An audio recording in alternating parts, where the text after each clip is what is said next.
I didn't think I was gonna like Civil War, not for its politics or its influence or anything dumb like that. No, it kind of looked like living in Portland in 2020.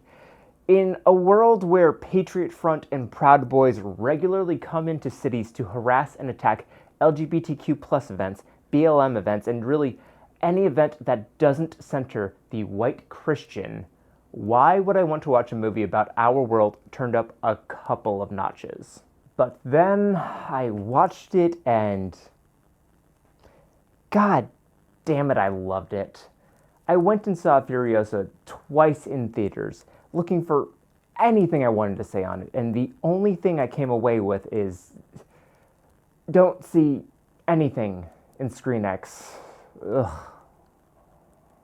This caught my attention almost immediately. In the first 3 seconds, there's a shot from Portland, and I had to pause to see if I could find myself in the background. The surprise of seeing a night I was most likely out doing civilian journalism, doing the exact same things the movie was about to portray, locked me in. This was one of those movies I spoke to, and to my surprise, there was multiple points where the movie answered me, like when Jessie sees her first horrors of war and she has a panic attack. I felt for her, but girl, you're going out to shoot war. What did you expect? And not 5 seconds later, Lee's in the rig saying the exact same words that just came out of my mouth. Or the blink and you'll miss it glances from behind cover. Like, I know exactly what Joel is thinking and communicating because I have made that face with tear gas exploding all around me. Or when Lee tells Jessie, "If I ever see you again, you better be wearing Kevlar." I practically was screaming, no, everyone is using rifles. You need at least plates. And, well, if the Barbie movie was made for me, Civil War is a fairly accurate recreation of one of my 2020 trauma stress dreams. The whole thing perfectly captures the chaos and movement of on-the-ground journalism, at least in my very, very limited experience. It just is exactly what it felt like walking up to the protest without a clue of what to do except record the police brutalizing people, and along the way, something crystallized into a mix of what I do here on Twitter and in real life, similar to how Jessie finds her star-crossed path. One of the biggest reasons I had avoided this movie was the apolitical label it had got attached with, and I think that's a little unfair. Admittedly, Alex Garland's interviews and responses to that label did not help and were pretty damn fence city, but even in Alex's own words, Civil War is an anti-fascist film. I think there's definitely a reading that not only solidifies this work as specifically left, or at least left of center for the US Overton window, but also makes the plot make perfect sense. So if you want what is, in my opinion, the most coherent reading of the plot of Civil War, stay tuned. I'm Seamus. I talk about political stuff, corpo bullshit, and whatever else spikes my dopamine. So if you like what you see here, give me a little interaction so I keep popping up in your recommended feeds.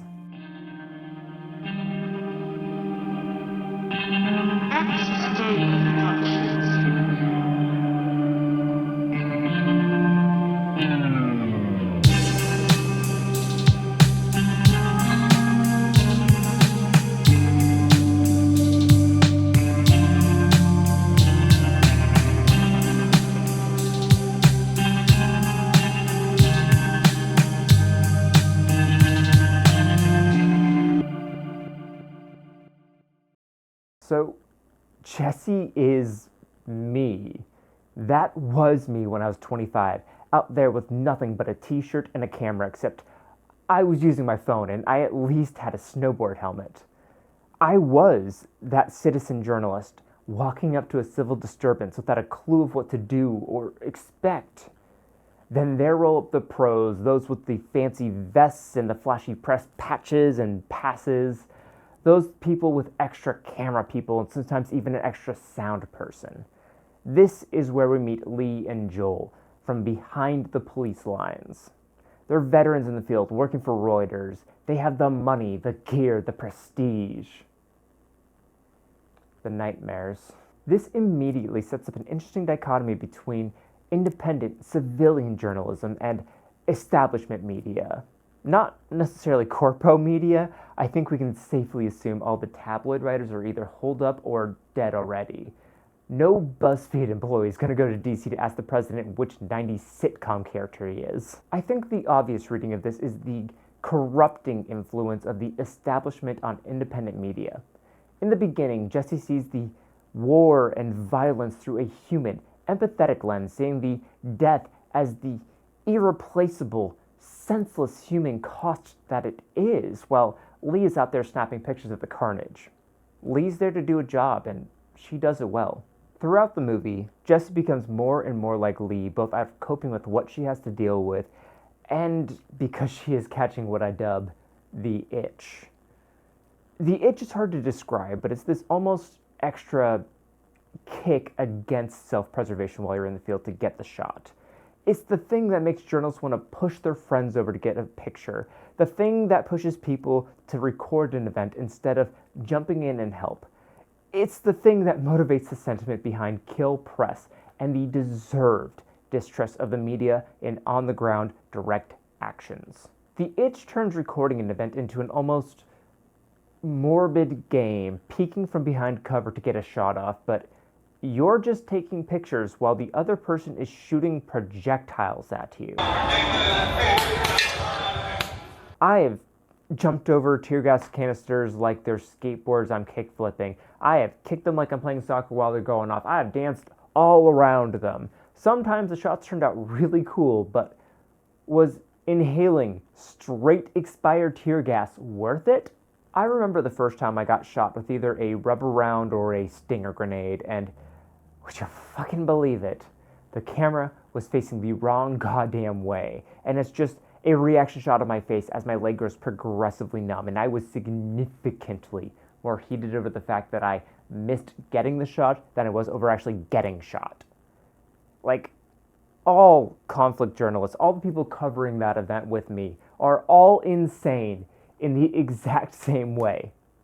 In the best of ways, but out of everyone I've hung out with, rock stars, professional snowboarders, everyone, there is no bigger group of adrenaline junkies than conflict journalists. That is absolutely not to say that I or anyone else only cover events for the rush. That's stupid. But more to say that this line of work attracts a certain kind of person.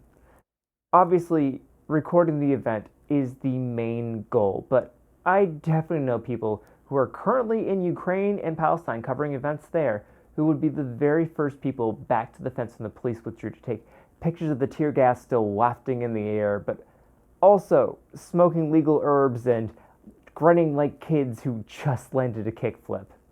And I'd be right there with them. The speed at which these people can transition from dodging rubber rounds and jumping through gas clouds to laughing, joking, and just doing crazy shit for fun was mind-boggling until I found myself doing the same exact thing.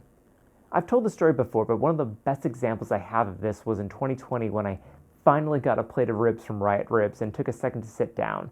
But as soon as my ass hit the dirt, 3 grenades went off and a line of riot cops was cutting into my break time. At this point, I was just so used to it, I just sat there as the gas engulfed me, but the transition from eating to working was immediate and seamless.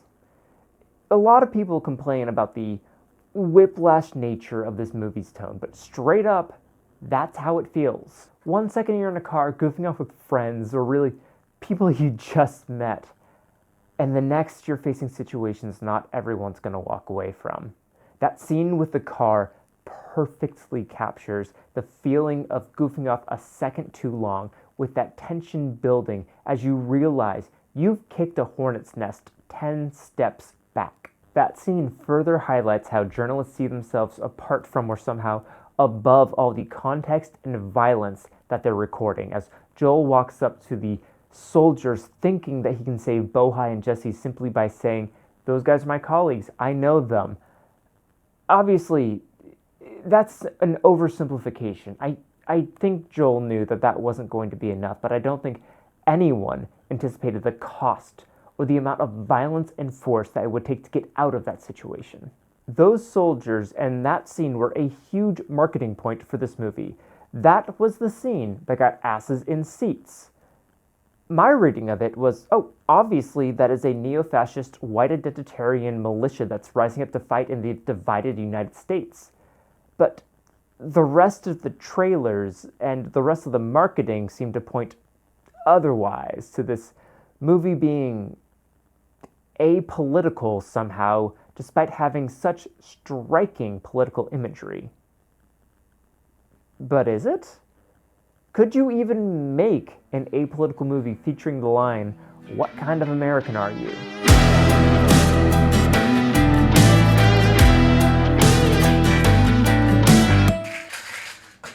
I am never fucking recording a video with fucking plates again. This shit sucks. Civil War is absolutely not apolitical, despite Alex and critics saying this movie's open to interpretation. No, I'm sorry, it's not. Whether intentional or not, this movie displays real markers of real movements from the real world, and if you pay attention and ask yourself follow-up questions, it's incredibly hard to come away with this movie being right-wing or liberal-centrist. There are no both sides to this one. I think people just assumed the WP and Allied forces were the good guys or the anti-Trumpers, and that is not the case, but put a pin in that. As much as I'm about to rip into Alex Garland, Alex, in the very slim chance you're watching this, hi, I like your work. I really like this movie. I think you could write something very interesting with very deep socio-political ties like Devs, but on a level not seen since Orson Welles or George Orwell. Straight the fuck up, dude. Your politics seem decent. You ask interesting questions on the ethics of consumption, technology, even technocracy, but I think you're held back by probably your biggest flaw.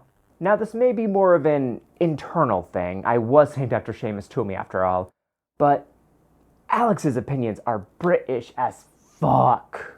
In an interview, he says that his politics are left of centre for sure, which is obvious to anyone who's already left of centre or has at least heard of manufacturing consent. Although with his Epstein ties, maybe we shouldn't be relying on Chomsky for consent. But Alex goes on to say, I would have always said I was left-wing, but what I've realised is that mainly what I am is a centrist. The realisation comes from understanding that the function of government, the function of states, which I would have always seen as to make life better for their citizens, I now realise is not. That, paired with the more vague nature of the plot, led people to believe the movie was simply saying nothing. Or worse yet, you were supposed to overlay your own politics onto it, and it would fit like some kind of horoscope. It does kind of feel like when I'm watching the interviews, Alex is saying with his body language and with what he is not saying, what do you mean apolitical? This is clearly a left-wing, anti-racist, anti-fascist movie. What are you talking about? It is very vague about some stuff. Yeah. And it is very, very specific about other stuff. And I think because it's vague about some things, it creates an assumption that there's an overall vagueness, but actually it's quite on point. But he never fully says that. Because I want it to be more like a conversation than a lecture. I think it's fine if Alex doesn't want to go into the specifics of how the WP turned out the way it did. That's not what the movie's about. And if you make a prequel, so help me God, Alex. But it was hard not to keep that intentional vagueness in mind while watching the movie. I just kept returning to the thought, when you can no longer see the ideology has made itself a part of you. Pure ideology. The political divisions that propelled the Civil War are totally muddy. The military alliance between liberal California and conservative Texas is a patent absurdity. The authoritarian third-term president combines features of a Biden liberal and of a Trump populist. Apart from some casual racist remarks, soldiers that the journalists meet on their way to Washington never make a single statement that would clarify what they are fighting for. However, it would be wrong to dismiss this feature as a part of a commercial strategy to not lose viewers who would be opposed to a clear political line advocated by the film. If you're projecting your politics onto this movie, it's because you're seeing the similarities and connecting the right dots, but I don't think most people fully grasp what they're seeing. This is hyper online politics shit. These are groypers coming out of their mom's basement with brand new Louisville Sluggers and Atomwaffen masks. These are your insane InfoWars watching uncles who thinks every other person is a trans person trying to trick him into something. All armed with thousands of dollars worth of brand name tactical gear with slight clothing choice differences. But if you know who the Boogaloo Boys are, you know who these fuckers are. The snipers? Boogs. Better armed boogs, but boogs. The closer they get to DC, the more the gear becomes standardized to all FDE, real militia type shit. Whereas before, they were all just wearing airsoft chest rigs and Boogaloo Boy Hawaiian t-shirts. Like, that's a condor. I have one right here. And what even is that? They could be fighters from Florida, as it was mentioned that they did join the Allied forces in WP, but like, come on y'all, those are boogs. In the scene where the boogs are clearing the college buildings, they reach the top of the stairs and the boog taking point holds up the freeze sign when they were already stopped. This is something that I didn't notice on first viewing, and please, correct me if I'm wrong, I don't use hand signs, I'm relying on Google, but it's definitely something I noticed the second time when Lee made a face towards them. These are untrained kids with gear they pieced together themselves, but they're an effective unit capturing these buildings with one confirmed casualty. They're a lot like Jessie, who gets her first taste of the itch during live fire, shooting a man who just caught a round to the side. His squad leader packs the wound best he can, but with arterial spurts like that... Jessie's mental state is shown in this beautiful chromatic aberration effect that was also shown when Lee is in her flow state, a state that is now infecting Jessie. By the time they get to DC, Jessie is fully desensitized to the violence, the death, and the war that surrounds her. She is fully in her element, whereas Lee, who just lost her mentor, has been less and less able to separate herself from her work. She reacts to gunfire and the violence and the death as any other rational person would.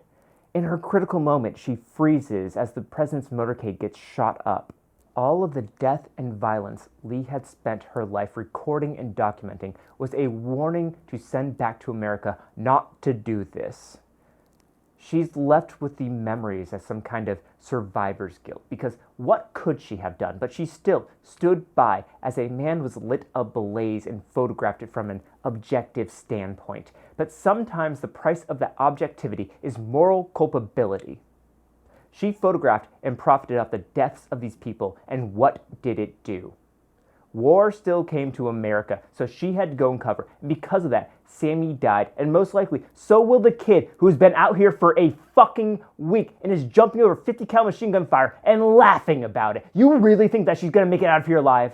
This war isn't some far-off conflict she can send as a warning home. She remembered the weight of what she was shooting. I'd like to think this is what snapped her out of it, realizing for maybe the very first time in her life, her work was going to be something personal. She is documenting the birth of her new home. Lee, Joel, and Jessie charge into the White House because Lee knows the president is still there, and after dispatching the limo occupants, the rest of the soldiers follow, realizing the same. Lee and Joel move like those soldiers, taking cover and moving when everyone else moves. They're veterans in the field. They know the rhythm of combat and know how to navigate it, whereas Jessie, who has all the confidence of Lee and Joel, again, has a week of serious experience. The moment everyone repositions into cover is the moment Jessie chooses to jump out and take a picture, and of course is the moment the Secret Service opens fire on the soldiers who just moved, with Jessie just standing there. Lee jumps out in front of her because Lee cares about Jessie, and remember what I said about Kevlar not being enough? Jessie shoots Lee's last moments, and we know Jessie won't delete them like Lee did for Sammy. The movie ends with Jessie leaving a still warm Lee lying on the floor. She might not even be dead. No one checked for a pulse. It just looked like she wasn't breathing. Jessie has made the full transition into an objective observer, a real journalist. Happy to shoot whatever, with no opinions on it as long as she's shooting something. This is a phenomenon I noticed when Proud Boys would come into town to attack community members and their so-called friends would surround them to document the fight instead of pulling their friends out and helping them. I don't think it's a journalist's job to be much more than a recorder of truth, but if your friend is in trouble, footage be damned. You put your camera down and help them, or else you're a fucking leech. There's enough footage of suffering in this world. I cannot go on Twitter without seeing the mutilated bodies of children that our bombs are being dropped on. We do not need another angle of your friend being attacked. Fucking jump in and help them. If we don't got us, no one does. I would like to think that's the difference between a civilian journalist and a real journalist. You can't be objective about your home. The things that you're recording and covering are going to affect your daily life. You're gonna have a bias about it, and you absolutely should. I hope to never lose that community connection. I want to make my city better by recording police misconduct and actually electing people who want to decrease our massively ballooning Portland police budget. And if separating myself fully from what I document is the thing that makes me legit, then I hope I am forever attempting at journalism.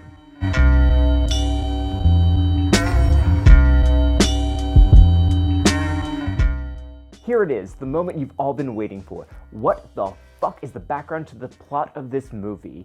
How the hell are Texas and California joining forces? Well, I think there are a couple ways we can go about this, a couple different options that are pretty obvious, and one that just became a lot more clear as of the beginning of August. First off, Nick Offerman is Biden. That's a stretch. I don't think old Joe knows there's an FBI, let alone knows how to abolish it. And a third Biden term? I don't think our body double tech is that good yet, but if Biden somehow won again, Florida and Texas secede, and then, No, I think that's about as far as it would go. Biden doesn't need to directly fly the F-16 jets, but he should. So that brings us to our more obvious choice. Offerman is Trump. I mean, it seems to fit pretty well. The intro scene of Offerman practicing the speech seems to be an homage to Trump practicing speech in the car. The language is very Trumpian, but there's just something so polished, something still so American that just Trump never really fully embodied. The third term, the abolishing of the FBI, the rejection of the WF Peace Summit. Yes, all very Trumpian. I'll admit, on a lot of points, Offerman is very Trumpian, but really just in the totalitarian fascist ways, not in really any other sense. I just can't imagine Americans coming together to overturn a third Trump term. Like, the Californians who own guns will not take up those arms to overthrow a third Trump term, and even fewer Texans would. So what's the deal? Does Alex even know what the fuck he's talking about? Is it that he's just too British? No, I think Alex Garland did his homework. He's definitely read some theory and is at least somewhat in the left sphere, enough to emulate Bugatire perfectly. And I really think there's a third reading to this, and fortunately for me, an actor just stepped up to play the role perfectly and even kind of looks like Nick Offerman. Welcome to the stage, J.D. Couch fucking Vance. In this timeline, Trump was either deposed or most likely assassinated, which flipped the country into an initial civil war with Texas and Florida seceding. With the Trump standing gone, the sycophants turned on the incoming president, much like they did to Mike Pence during January 6th. The White House, seeing this rejection, starts giving the incoming president more speeches with more Trumpian language to appeal to that base supporter, but they're already gone. Texas, who, may I remind you, is still toying with secessionist language in the real world, will have created a new government based in creating the tightest border security possible and arming its white civilians to get that job done. But where's the left in all of this?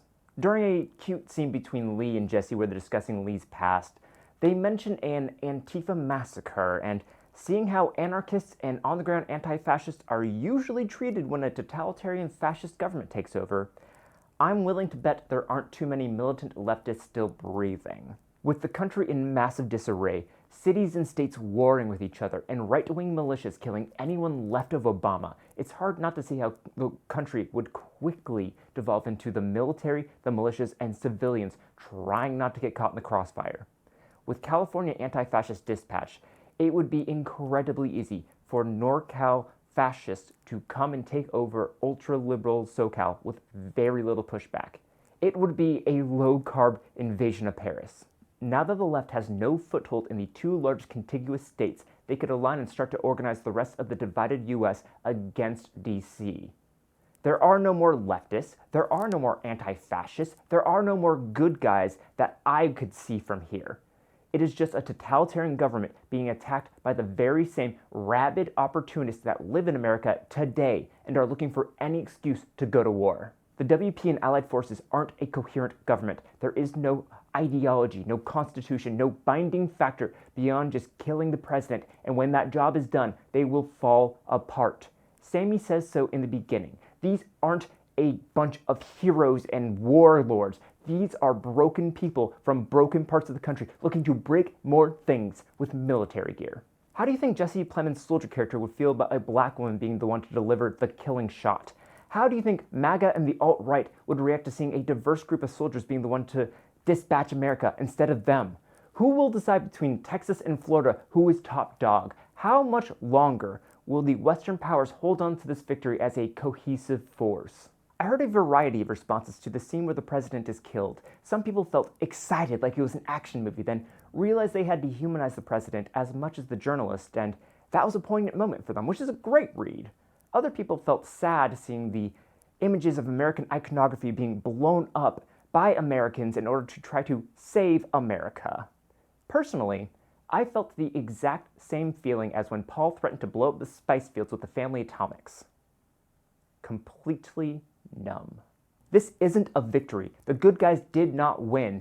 The power was just handed off to the next villains, and the people will be the ones to pay for it. Only this time, there's no magic worm come to let the new dictator know he must be the evil for the people to resist, or whatever the hell Frank Herbert was trying to get at. Alex has said in interviews he doesn't really think of the story much past where he wrote, and I think that's the correct take. It doesn't really matter what the next day looks like.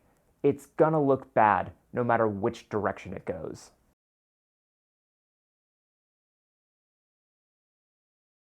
Alex said in an interview he thinks that anyone who doesn't believe the Californians and Texans would put aside their political differences to protect democracy and our Constitution is somewhat of an extremist, and I want to be wrong, but the people who would be willing and able to militarily resist an authoritarian government don't seem to be all too upset about the current government overreaches happening today. If anything, they seem to be asking for harsher treatment for the groups they deem as lesser. I would love to believe the broad American public hates fascism enough to know that they need to overthrow an authoritarian, but I don't think most Americans could even define fascism, let alone find opposition to it. And a lot of fascists don't know they're fascists. They kind of know it's a bad word. Right. They don't identify as fascists. It's not a thing. I know some do, but most don't. I would love to believe that we're all little anarchists in our heart, and we don't believe in hierarchy and station that aren't justified or necessitated, but I think people's blind faith in systems leads them to believe those systems are working as intended and people generally get what they deserve. Alex mentioned he believes it's the government's and democracy's main job to not be fascist. The function of government, the function of states, which I would have always seen as to make life better for their citizens, I now realize is not. That's their secondary goal. Their primary goal is to not be fascists. To reject fascism through its systems of checks and balances. But Hitler, Mussolini, and most fascist dictators rose through the ranks of their governments using their checks and balances to gain prestige and power to eventually collapse that system and take all that power for themselves. Fascism there came out of democracy. These systems are important fail-safes against falling into a dictatorship or, up until recently, a monarchy, but with the faith in our Supreme Courts eroded, every good bill getting stuck in Senate limbo for years, but every bad bill getting fast-tracked overnight, it seems like our systems are being eroded after 250 years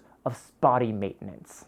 I don't want to believe the political divisions have gotten so bad there's no peaceful way out of this, but when the main Republican platform is mass deportation now, that sounds directly fascist. We are going to start the largest mass deportation in the history of our country because we have no choice. Who are we mass deporting? The Swedes and Canadians? I'm assuming not.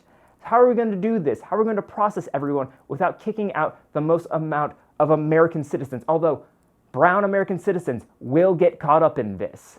Well, we might as well make some camps on the border to concentrate these people to process them, and oh fuck, we've been doing that for a fucking decade. That slow rise of fascism has gotten less and less slow. Liberals and centrists just want to shove their heads into the sand and try to keep that peace for themselves, but that ignores the fact that we just saw hundreds of MAGA chuds posting online how if Trump hadn't have turned his head just a little to the side, they would be heading to war with liberals and leftists, even though it was a registered and vocal conservative who took the shot.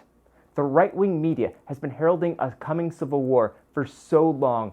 Charlie Kirk and Tim Pool have been screeching about coming violence for years. It's so bad, their fans just keep saying the quiet part out loud. When do we get to use the guns?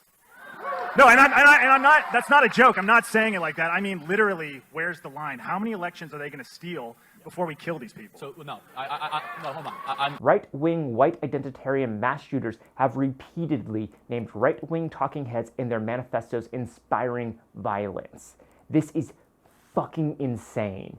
No YouTuber should inspire you to take up arms and enact violence. This is fucking YouTube, for fuck's sake. For some people, this movie might make combat look fun with its desensitization to violence and death that it highlights, but I don't think most people realize they are those boobs. They are that kid who caught a round through his cummerbund, slowly dying painfully after being the most scared he had ever been in his life.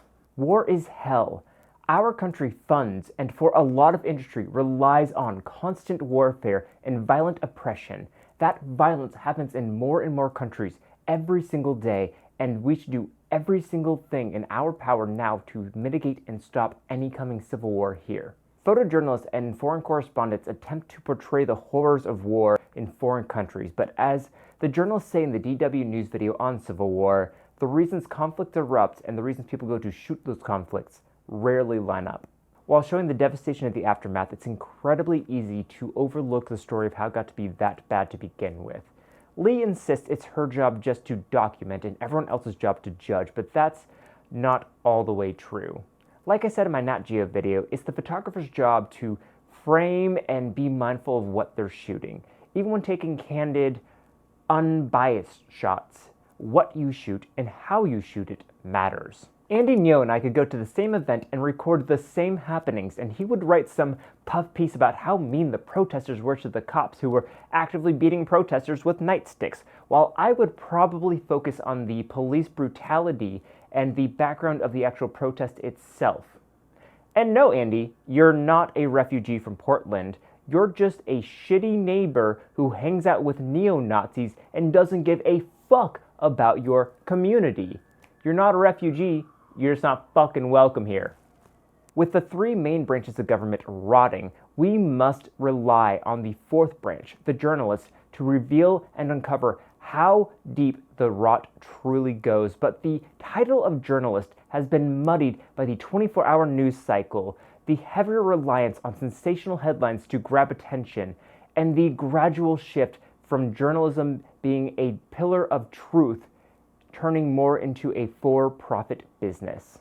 Alex wanted to make a movie where the heroes were journalists, and Alex, I'm sorry dude, you absolutely failed.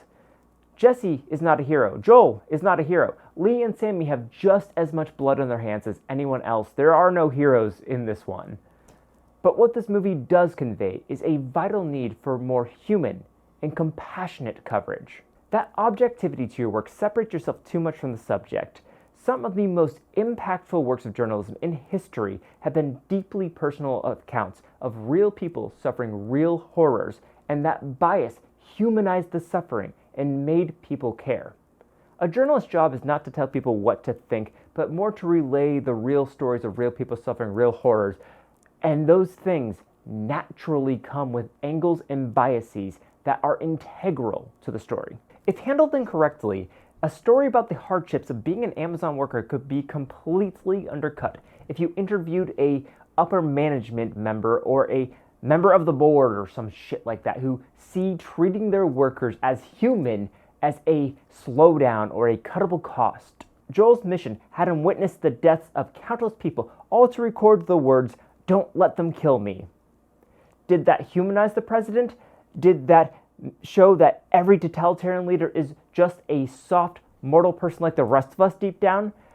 Did it represent the death of the old and the birth of the new? Or did it just show how Joel now sees his job? Just a checklist to get done, whatever happens to the man after be damned.